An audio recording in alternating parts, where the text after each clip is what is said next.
এ আর রহমান, এক উত্তরণের পথযাত্রী। কলমে বাঁধন মজুমদার, কণ্ঠে শ্রাবণী।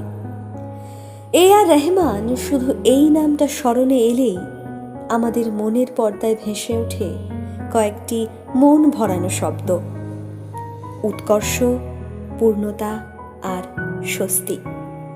হ্যাঁ, তিনি এমন এক ব্যক্তিত্ব যিনি সারা পৃথিবীর দরবারে ভারতকে গর্বিত করেছেন বিগত কয়েক দশক ধরে। তিনি এমন একজন সুরকার যার সৃষ্টি ভারত তথা বিশ্বের সঙ্গীতপ্রেমীদের ভালোবাসায় স্নিগ্ধ করেছে, আবেগে মথিত করেছে, আশা উদ্দীপনায় ভরপুর করেছে।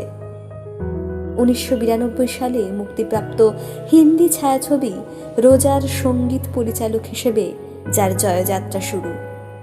ছবিটির গানগুলি প্রকাশিত হওয়ার পরে সঙ্গীত রসিকরা বলতে শুরু করলেন, এমন অভিনবত্বে ভরা নিটোল সুর, কম্পোজিশনের এমন মাধুর্য অনেকদিন পরে আস্বাদ করা গেল।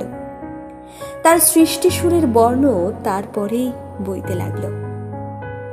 হিন্দি ও দক্ষিণ ভারতীয় চলচ্চিত্র জগতে একের পর এক সুর সৃষ্টি দেশবাসীকে মুগ্ধ করল।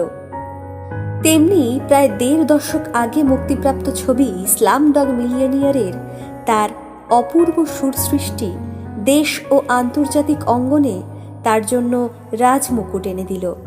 তিনি 2টি অস্কার অ্যাওয়ার্ড লাভ করেন। লাগান ছবিতে তার সুরারোপিত গানগুলি আজও নতুন বলে মনে হয় বইকি, মন দিয়ে শোনার আগ্রহ জাগায়। তাকে যে দ্য মোজার্ট অফ মাদ্রাজ বলা হয় তাতে বিন্দুমাত্র অতিশয়োক্তি নেই। সত্যি, এ আর রহমানের সৃষ্টি সঙ্গীতগুলির সুরের স্নিগ্ধতা ও গভীরতা সঙ্গীতপ্রেমীদের বিস্মিত করে। আজ সকলের প্রিয় এক উত্তরণের পথযাত্রী এ আর রহমানের 54তম জন্মদিন। নিভছে কত যে আলো, জানি না আরো কত যে নিভবে। তুমি সুরকার, তুমি স্রষ্টা, ভোরের আলো হয়ে আসবে। শুভ জন্মদিন এ আর রহমান স্যার।